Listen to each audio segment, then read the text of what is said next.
യുഎയിലെ ഷാർജയിൽ 1.5 വയസ്സുകാരിയായ മകളെ കൊന്ന മലയാളി യുവതി തൂങ്ങി മരിച്ചു. കൊല്ലം ചന്ദനത്തോപ്പ് രജിത ഭവനിൽ വിപഞ്ചിക മണിയനും മകൾ വൈഭവിയുമാണ് മരിച്ചത്. കൊല്ലത്ത് നിന്ന് സുജിത് സുരേന്ദ്രൻ തയ്യാറാക്കിയ റിപ്പോർട്ട്. വിപഞ്ചിക മണിയന്റെയും മകൾ 1 വയസ്സുകാരി വൈഭവിയുടെയും മരണവാർത്തയറിഞ്ഞ ആ ഞെട്ടലിലാണ് ഇപ്പോൾ കേരളപുരം കൊച്ചങ്കര പൂട്ടാണിമുക്ക നിവാസികളൊക്കെ തന്നെ. കാരണം അപ്രതീക്ഷിതമായിട്ടാണ് ഈ വാർത്ത നാട്ടുകാർ ഇപ്പോൾ അറിഞ്ഞിരിക്കുന്നത്.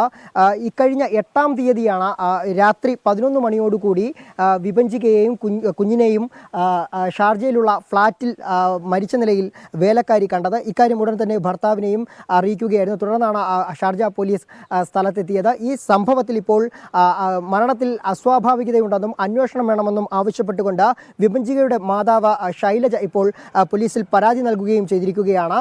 കാരണം തൻ്റെ മകൾ ആത്മഹത്യ ചെയ്യേണ്ട യാതൊരു സാഹചര്യവും നിലവിലില്ലെന്നും ഭർത്തൃപീഡനമാണ് മകളുടെ മരണത്തിന് കാരണമെന്നുമാണ് ആരോപിക്കുന്നത്. കൂടാതെ ഭർത്താവിൻ്റെ വീട്ടുകാരും നിരന്തരം വിപഞ്ചികയെ പീഡിപ്പിച്ചിരുന്നു എന്നാണ് ശൈലജയുടെ പരാതിയിൽ പറയുന്നത്.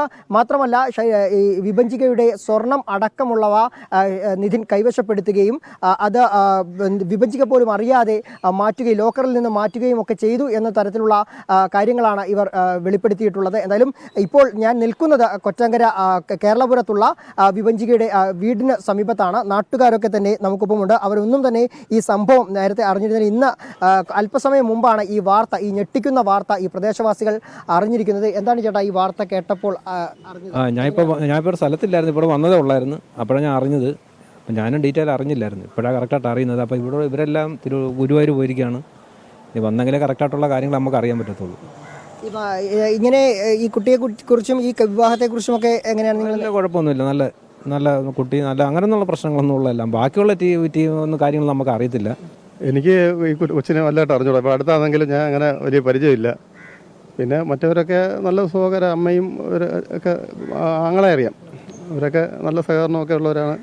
എന്തായാലും 5 വർഷം മുമ്പാണ് ഇത്തരത്തിൽ ഇവരുടെ വിവാഹം നടന്നത്. ഈ വിവാഹം അതും മാട്രിമോണിയൽ വഴിയുള്ള ഒരു വിവാഹമായിരുന്നു.